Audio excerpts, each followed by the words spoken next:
Hello guys, welcome back to my channel. তো আশা করছি তোমরা সবাই ভালো আছো আর আমিও ভালো আছি। তো আজকে চলে গিয়েছিলাম কিন্তু একটা বন্ধুর বার্থডেতে। তো তোমরা আমার ফটো ভিডিওতে কম বেশি দেখেছো দীপ্তি। তো যাই পারে হোক আমি কিন্তু রেডি হয়ে চলে এসেছিলাম কাকুলির বাড়িতে। তো ওর বাড়ির ওখানে কিন্তু একটা গিফট দোকান আছে। তো সেখান থেকে ফটো ফ্রেম নেবো বলে এই যে ফাইনালি এই যে ফটো ফ্রেমটা পছন্দ হয়েছে আমাদের। ফটো ফ্রেমটা কিন্তু আমরা প্যাক করে দিতে বলেছিলাম, আর এই যে একদম কিন্তু সন্ধ্যা হয়ে গিয়েছে। আমরা ওদের বাড়িতে গিয়েছিলাম, ওদের বাড়িতে যাওয়ার কথা ছিল বিকালবেলা। তো আমরা যেতে পারি না বৃষ্টির কারণে। তো এই যে এসে দেখলাম যে কারেন্ট নেই। তো ও কিন্তু লস্যি করেছিল, তো সবাইকে দিয়ে দিল, মানে আমরা যে বন্ধুবান্ধবরা ছিলাম 4 জন গিয়েছিলাম। তো যাই পারে হোক তারপরে এই যে একটু গল্পগাল হচ্ছিল, আর ওই যে আমাদের এদিকে বার্থডে গার্ল আসছে, এখনও কিন্তু রেডি হয়নি। তো তারপরে ও বলল, মানে আমার জন্যই আর কি ওয়েট করছিল। ও বলেছিল বিকালবেলা আসলে শাড়ি টাড়ি পরে রেডি হয়ে নেবে। তো আমি যেহেতু আসতে পারিনি, আর আমরা একসঙ্গে যেহেতু আসবো বলেছিলাম, তো তার জন্য এই যে এসেই ওকে রেডি করিয়ে দিয়েছি, শাড়ি পরিয়ে মেকআপ করিয়ে দিয়ে। তো তারপরে এখানে কেক কাটিং হবে, তার জন্য এখানে প্রস্তুতি চলছে। ফ্রিজ থেকে কেক বার করলো, আর এই যে কেকটা দেখতে পাচ্ছ ওর হবু বর কিন্তু ওকে গিফট করেছে এটা। তো যাই পারে হোক কেকটা কিন্তু খুবই সুন্দর ছিল। তো ফাইনালি তারপরে এখানে কিন্তু কেক কাটিংয়ের আগে একটু ফটোশ্যুট চলছিল, বলছিল যে কিছু পিক তুলে দেয় আর কি।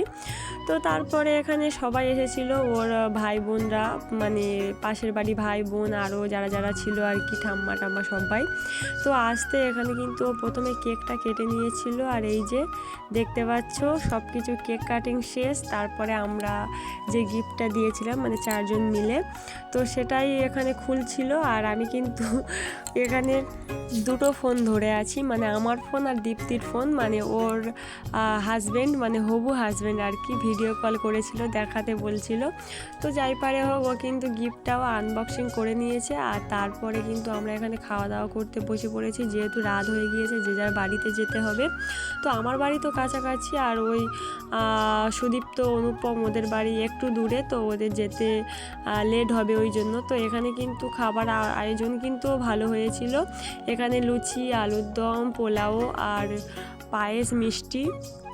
আর ওইদিকে কিন্তু ওর ভাই বোনেরা মানে ওই সাইডে খাচ্ছিল, আর আমরা এখানে যে কজন বন্ধুরা আর কি সে কজন খাচ্ছিলাম।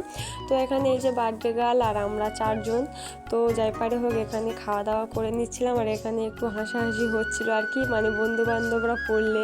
আর আমি আর কাকুলি তো যেখানে যাব সেখানেই তো মানে বলতে বাধ্য হচ্ছি, আমি সবসময় দাদা আমাদের বেরিয়ে আছে, তোমরা ভিডিওতে সেটা দেখতে পাচ্ছ। তো এখানে কিন্তু হাসাহাসি হচ্ছিলো খাওয়া দাওয়া নিয়ে, মানে কাকুলিকে, মানে সুদীপ্ত কাকুলির আর কি, মানে যা তা বলছে, মানে আর কি বলছে, আমরা বন্ধু বান্ধবদের মধ্যে এটা চলে। তো যাই পারে হোক এখানে কিন্তু আমি ভিডিওটা এই পর্যন্তই রাখছি। তো তারপরে কিন্তু আমরা খাওয়া দাওয়া করে নিয়ে সবার বাড়িতে চলে গিয়েছিলাম। ওরা অনেক করেই বলেছিল যে থাকার কথা, কিন্তু আমরা থাকিনি। তো ভিডিওটা এই পর্যন্ত রাখছি, টাটা।